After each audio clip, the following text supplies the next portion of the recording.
Hey, how you doing, bud?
How you doing this morning?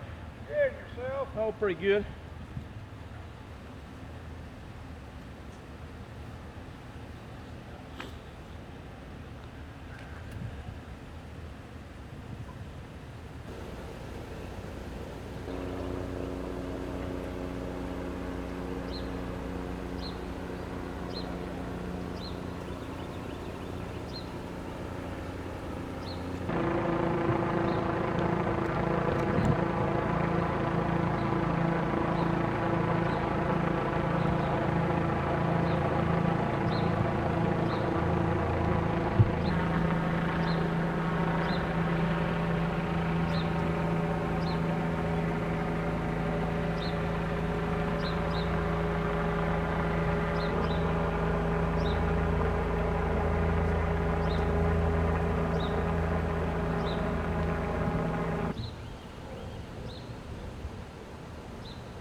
Okay, let's go.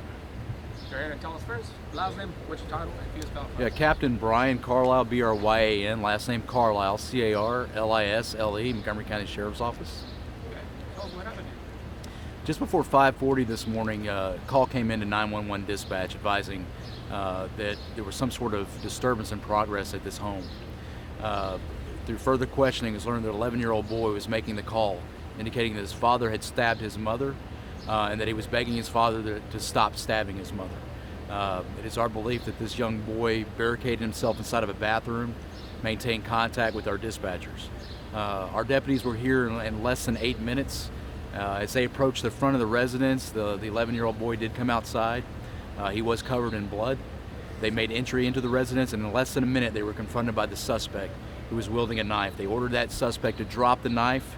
He did not. They were forced to shoot out of fear of their safety. They were able to determine that the female was deceased inside the residence, and the male was killed also inside that residence, just inside the master bedroom. This is a terrible situation. 20 years of law enforcement, I've seen a lot of bad things. So have a lot of the deputies out here, and this one's pretty rough. So our hearts go out to the young boy that's involved. We're involved in getting family to him right now. Of course, our deputies have suffered a tragedy this morning, and the street right here. The people that live in this quiet, peaceful neighborhood will also have to deal with this as part of their memory from here on out. So all in all, a very bad morning here in Montgomery County. Oh, the officer's pretty shook up. How's he doing now? You know, they're doing good, but it's going to be a process. It's going to be a process. Anytime you're involved in a trauma like this, especially when it involves a child, especially when it involves violent force, there's going to be a process involved, and getting these folks back to some sense of normalcy. She was cut pretty bad. I didn't make the scene, only listening to the investigators involved, but it's a pretty traumatic scene inside. What can you tell us about the deputy? Tell us a little bit about his history. Both deputies have been great employees for the sheriff's office, great officers. They do their job well.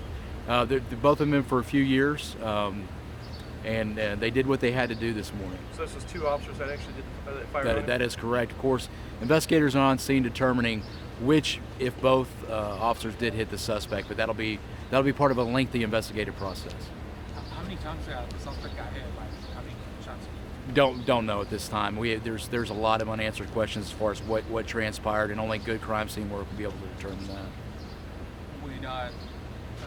Just trying to figure out what the suspect saying something to the sheriff. He charged at the officer. They ordered him several times to drop the knife within very short amount of time. He made some sort of furtive movement. He was covered in blood, and they were forced to shoot the suspect. Now, the child, was he cut at all, or was it just... Not that we're aware of. I know he had blood on him, but EMS checked him out, and he was okay.